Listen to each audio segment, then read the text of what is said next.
نبی کریم صلی اللہ علیہ وآلہ وسلم کے معجزات۔ مسجد نبوی میں پہلے ممبر نہ تھا، مسجد میں کھجور کے تنے کا ایک ستون تھا۔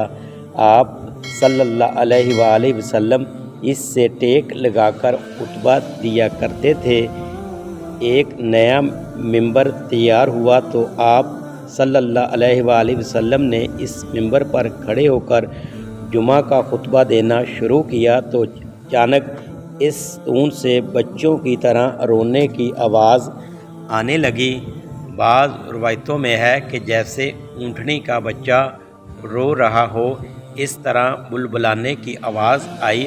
حضور صلی اللہ علیہ وآلہ وسلم ممبر سے اتر کر آئے اور ستون پر تسکین کے لیے ہاتھ پھیرا اور اس کو سینے سے لگایا تو آواز بند ہو گئی۔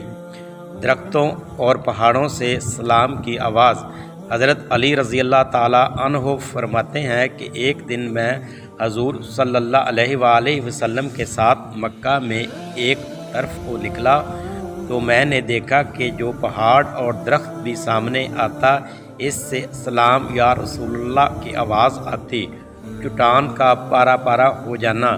غزوہ خندق میں صحابہ کرام خندق کھود رہے تھے، اتفاق سے ایک جگہ ایک بہت سخت چٹان نکل آئی۔ اسے توڑنے کی بہت کوشش کی گئی مگر وہ نہ ٹوٹی۔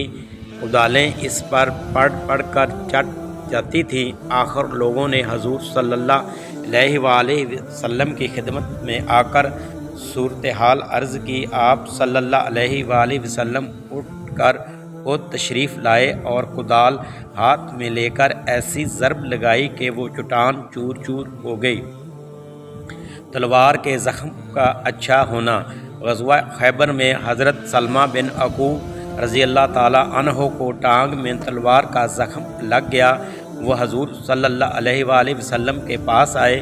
آپ صلی اللہ علیہ وآلہ وسلم نے اس پر 3 مرتبہ دم کر دیا، پھر انہیں کوئی شکایت محسوس نہیں ہوئی، صرف نشان رہ گیا تھا۔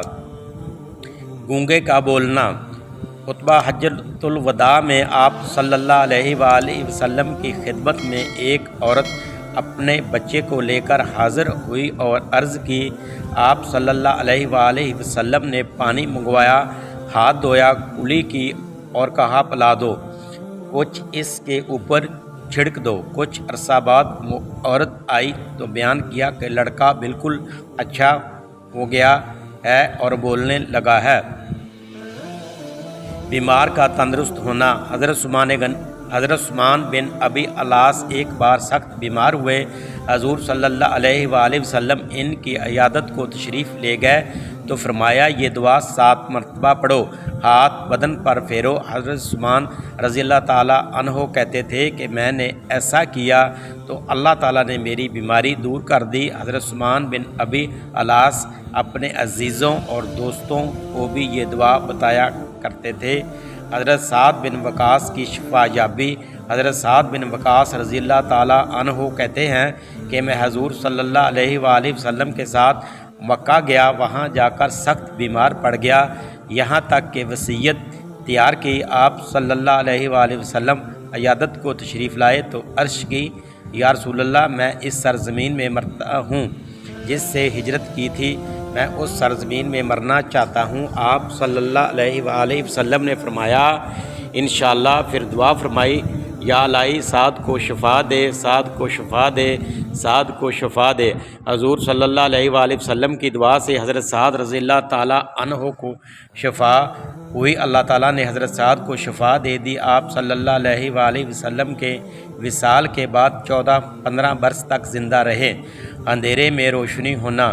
حضرت انس رضی اللہ تعالیٰ عنہ کہتے ہیں کہ 2 صحابی حضور صلی اللہ علیہ وآلہ وسلم کی خدمت میں رات کو دیر تک حاضر رہے۔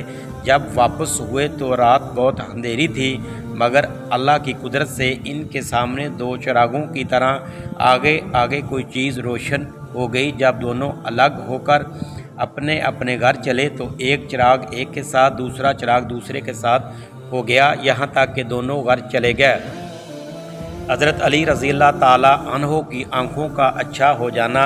غزوہ خیبر میں جب آپ صلی اللہ علیہ وآلہ وسلم نے علم تاب فرمائے تو علم تاب فرمانے کے لیے حضرت علی بن ابی طالب کو طلب فرمایا تو معلوم ہوا انہیں شوب چشم کی تکلیف ہے۔ آپ صلی اللہ علیہ وآلہ وسلم نے حضرت علی رضی اللہ تعالی عنہ کی آنکھوں میں اپنا لعاب دہن مل دیا اور دم کر دیا۔ حضرت علی رضی اللہ تعالی عنہ کی آنکھیں اسی وقت ٹھیک ہو گئیں۔ ایسا معلوم ہوتا تھا کہ ان کی آنکھوں میں کبھی درد تھا ہی نہیں۔ حضرت انس رضی اللہ تعالی عنہ کے حق میں دعا۔ حضور صلی اللہ علیہ وآلہ وسلم مدینہ میں تشریف لائے تو حضرت انس رضی اللہ تعالی عنہ کی والدہ انہیں لے کر حضور صلی اللہ علیہ وآلہ وسلم کی خدمت میں لے کر آئیں اور ان کے لیے دعا کی درخواست کی۔ آپ صلی اللہ علیہ وآلہ وسلم نے ترقی، مال، اولاد کی دعا دی۔ حضرت انس کا بیان ہے کہ آج اس دعا کی برکت سے میرے پاس باکثرت دولت ہے، میرے لڑکے اور پوتوں کی تعداد 100 کے قریب پہنچ چکی ہے۔ اس دعا کا یہ اثر بھی تھا کہ حضرت انس بن مالک کا باغ سال میں 2 بار پھل دیتا تھا۔ اس باغ میں ایک پھول کا درخت تھا جس سے مشک کی بو آتی تھی، اونٹ کی فریاد۔ ایک دن آپ صلی اللہ علیہ وآلہ وسلم ایک انصاری کے باغ میں گئے، وہاں ایک اونٹ چلا رہا تھا۔ آپ صلی اللہ علیہ وآلہ وسلم کو دیکھ کر وہ بلبلانے لگا اور اس کی دونوں آنکھوں میں آنسو آ گئے۔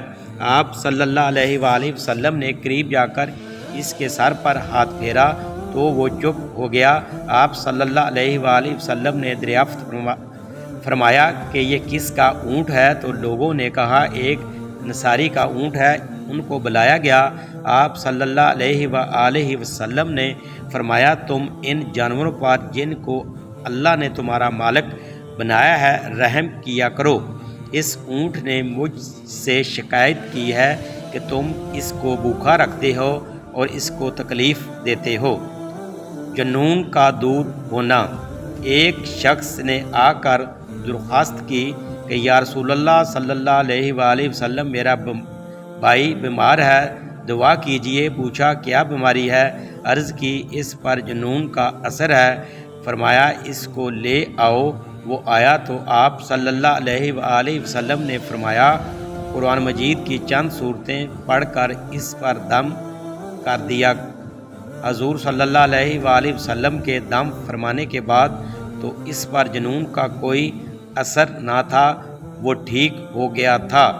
یہ تھے ہمارے نبی کریم صلی اللہ علیہ وآلہ وسلم کے معجزات، جن کو کافر بھی مانتے تھے کہ نبی پاک صلی اللہ علیہ وسلم کے بہت سے معجزات اور بھی ہیں، اور ہمارے نبی کریم صلی اللہ علیہ وآلہ وسلم کی بہت زیادہ شان ہے۔